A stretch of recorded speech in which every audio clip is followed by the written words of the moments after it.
Akadosh Baruch Hu, il a commencé à créer le monde donc au début, ok, Bereshit bara Elokim, et tout le temps, il renouvelle ça. Maintenant, il faut savoir que le Shabbat, on va commencer avec le Shabbat au niveau du temps, c'est, on dit comme ça que celui qui fait Shabbat, il témoigne de la création du monde. Quel rapport? Dieu, il a créé le monde en 6 jours, le septième jour, il s'est reposé. En fait, matériellement, il a créé le monde, le septième jour, il a mis une force spirituelle dans ses réceptacles. Quand toi, tu fais le Shabbat, tu gardes le Shabbat, automatiquement, tu viens montrer par là que tu viens te connecter au système initial. Ok, il y a un système initial qui est de 6 jours et 1 jour de repos. Quand toi, tu fais exactement pareil, tu te connectes au système initial, donc tu te connectes, temporellement parlant, à cette ligne-là dont on a parlé, qui est le flux divin de toute la bracha dans le monde. Donc, comment on témoigne? Quand moi je fais faire Shabbat, en fait, je m'associe, je deviens l'associé d'Hachem dans la création. Pourquoi? C'était il y a 6000 ans la création, quel rapport? Non, tu viens, comme cette création, elle est constamment, tous les jours renouvelée, à chaque instant, quand je m'inscris dans ce système-là, qui est de 6 jours et 1 jour de repos, je témoigne par là de la création d'Hachem, je m'inscris en fait dans ce système-là, qui est actuel, mais qui est initial, parce que c'est quelque chose qui se renouvelle sans arrêt. Vous comprenez? C'est un peu technique, mais en fait, quand on garde le Shabbat, on s'inscrit dans ce cave-là, dans cette ligne-là, et donc automatiquement, on est branché au Mazal. Et à ce moment-là, la semaine qui va se produire n'est pas la même. Pas la même. On ne parle pas au niveau quantité. Vous allez voir que la bracha, c'est pas... Quand j'ai mon magasin d'ouvert le Shabbat, on croit sur le papier que ça marche. Les affaires, elles vont mieux. Mais techniquement, il y a un manque de bracha. Un manque de bracha qui peut se répertorier sur plein d'autres domaines, que ce soit au niveau de l'éducation des enfants, du shalom bayit, etc. Sur plein d'autres domaines, il y a un manque de bracha ici. Il y a un mal-être, il y a un manque de quelque chose, il y a un vide qui fait qu'on n'arrive pas à mettre de la joie, on n'arrive pas à changer. Pourquoi? À cause du fait qu'on a pris la voiture, etc.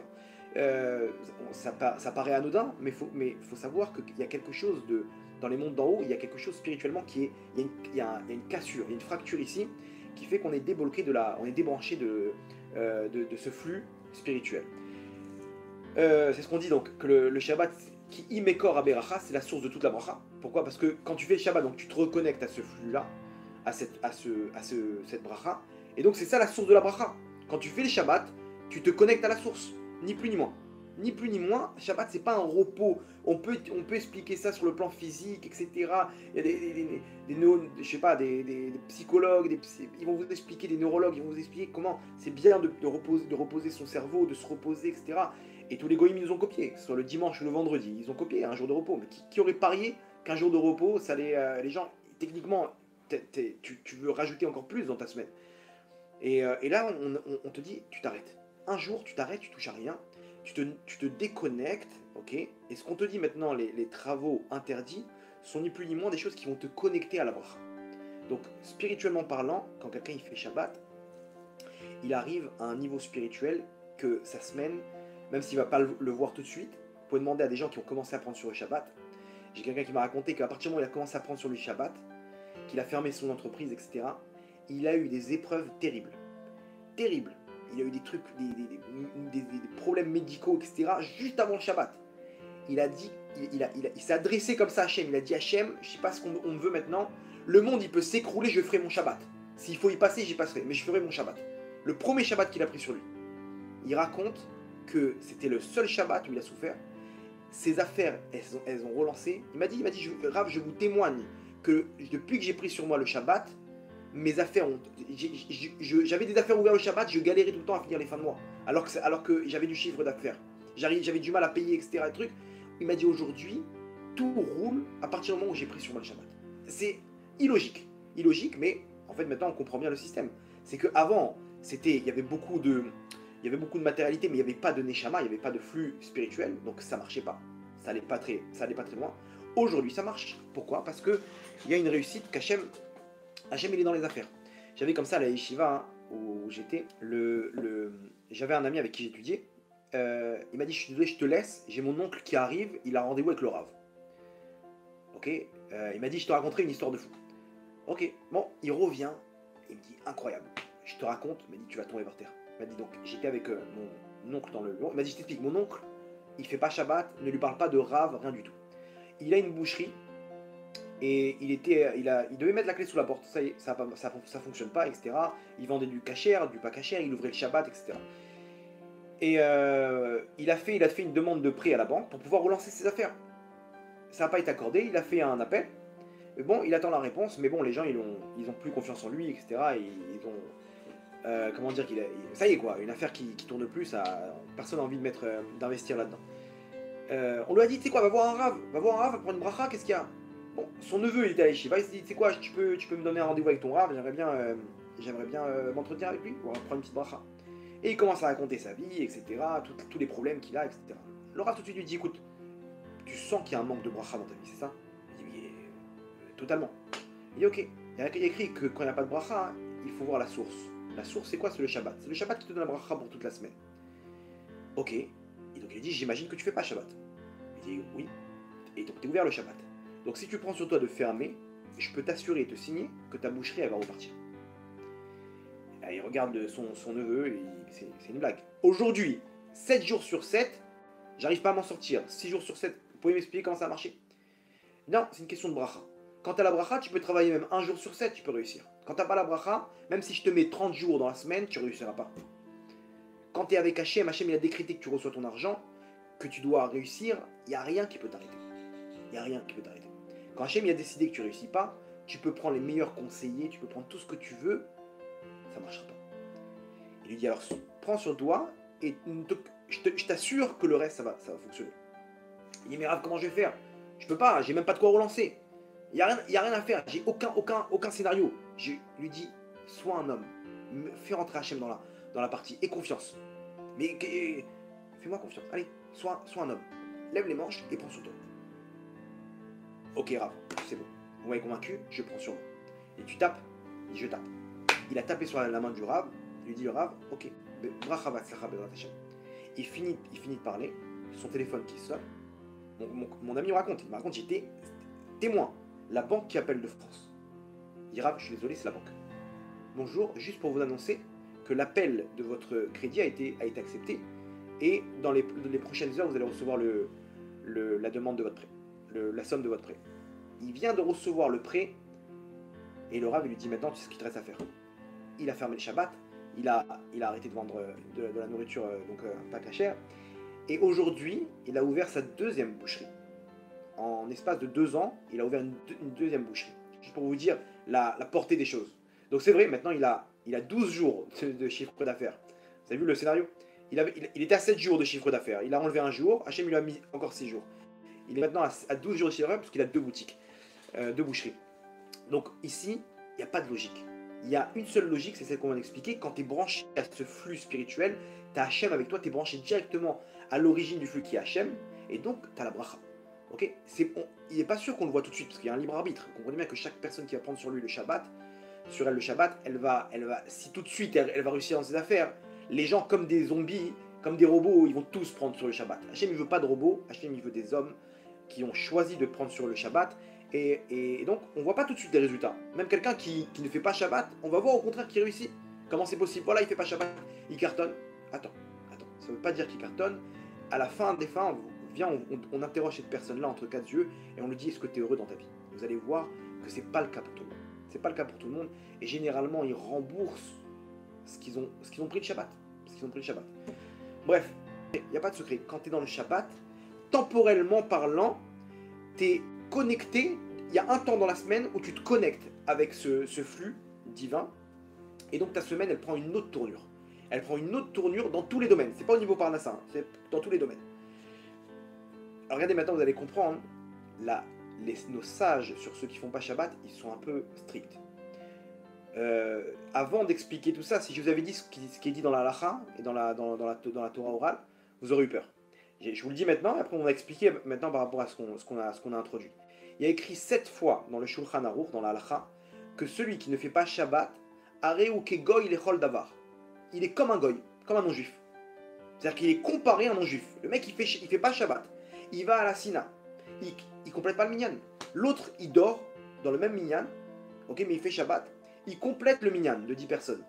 Celui qui fait pas Shabbat, il complète pas le minyan. Pourquoi? Il est comme un goy. Putain, ils sont durs là, les Chachamim. Mais ça va, regarde, je mange cachère, je fais tout, je fais tout. Ça va, de temps en temps, j'ai du mal pour Shabbat. Aré ou Kegoy, il est Chol Davar. Il est comme un goy. Pourquoi si Hachem il est bon, pourquoi il est si dur que ça au niveau du Shabbat? Vous savez pourquoi? Tout simple. Maintenant, par rapport à ce qu'on expliquait, il ne faut pas le prendre mal. Mais on a expliqué que le juif, il est sur le cave, sur la ligne. Il est actif. À partir du moment où on se déconnecte, quand temporellement parlant, je me déconnecte au niveau du Shabbat, donc je me retrouve passif. Donc je suis comme un goy. Pas au niveau, pas péjorativement parlant, en disant ouais, t'es plus juif, parce qu'un juif, même s'il faut, il reste juif. Même s'il décide de se convertir à l'islam, au christianisme, etc., il reste juif. Il n'y a pas. Un juif, même s'il faut, il reste juif. Alors comment tu me dis il est comme un goy? Pourquoi? Tout simplement parce que, techniquement parlant, il est plus actif. Il est plus actif comme un juif.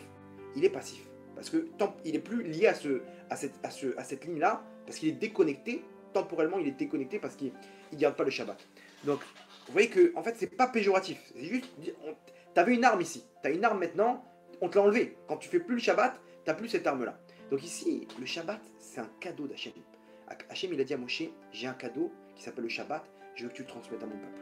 Et demande à n'importe quelle personne qui fait le Shabbat complet, ok, n'importe quelle personne, il est clair que même si les premiers Shabbats, c'est l'ennui, ok, comment dire, le reste des Shabbats, c'est le Gan Eden sur terre.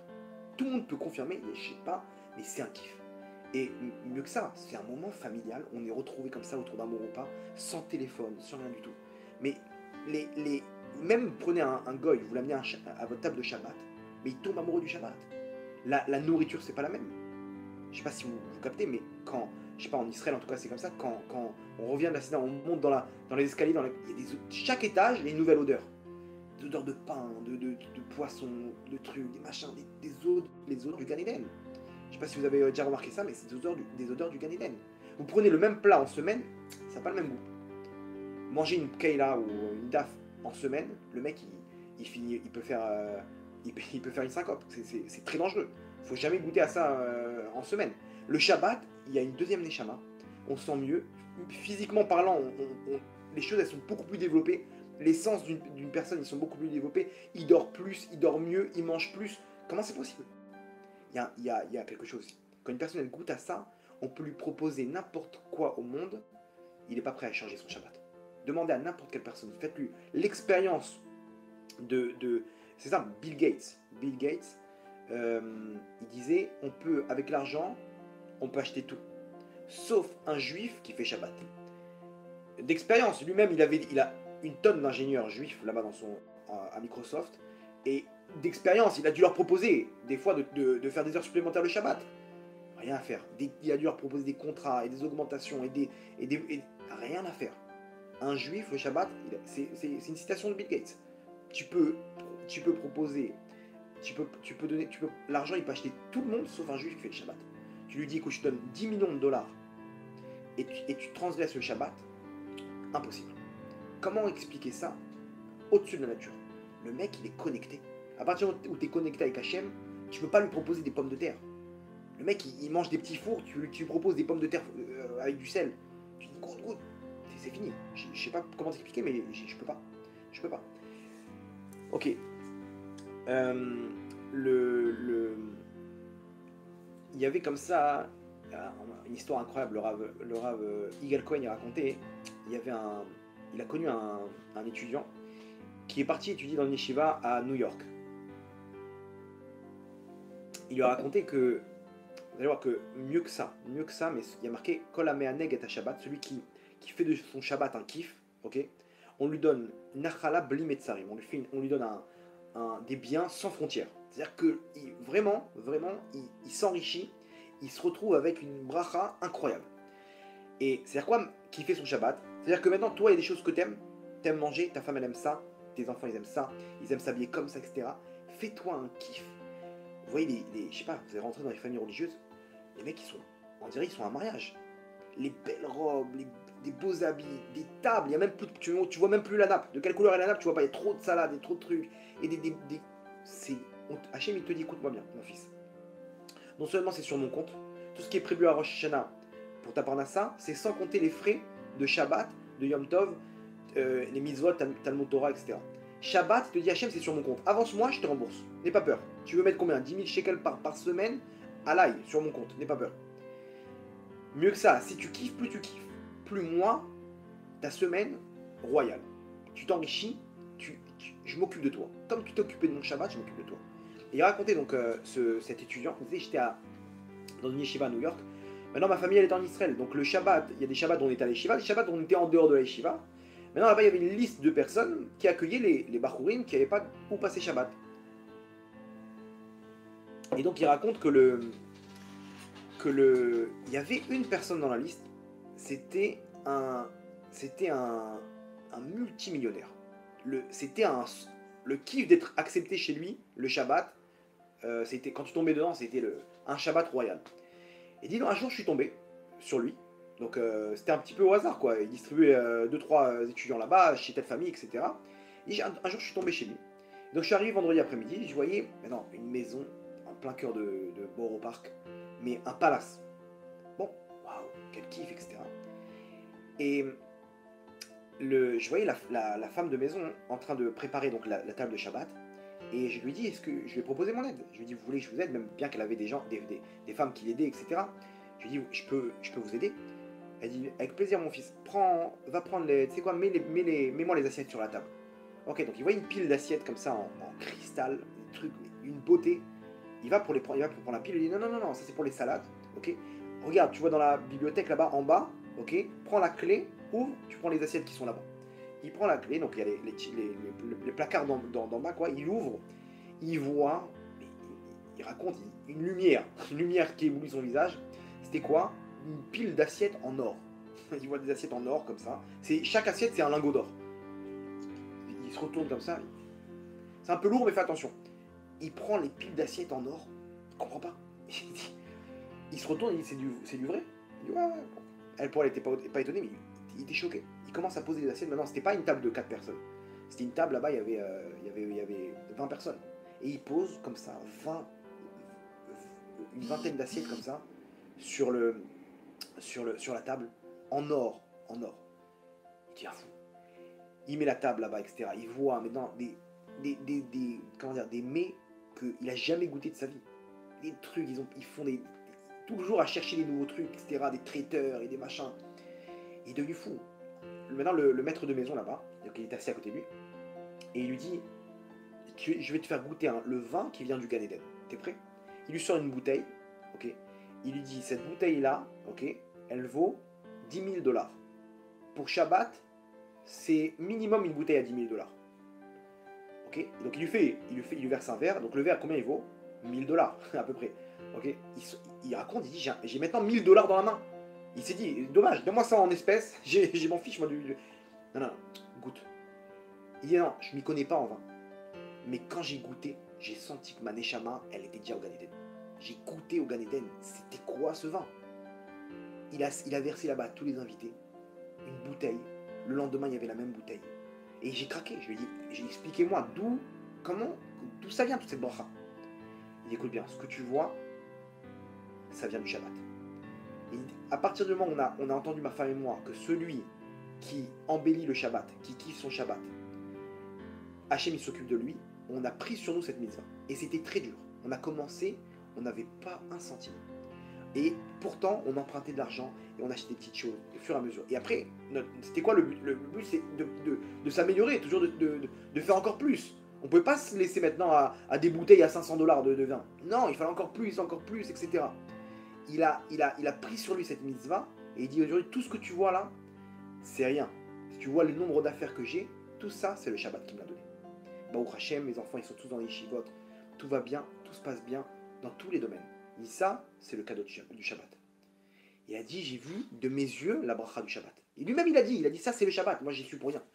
J'ai réussi dans les affaires parce que j'ai investi dans mon Shabbat.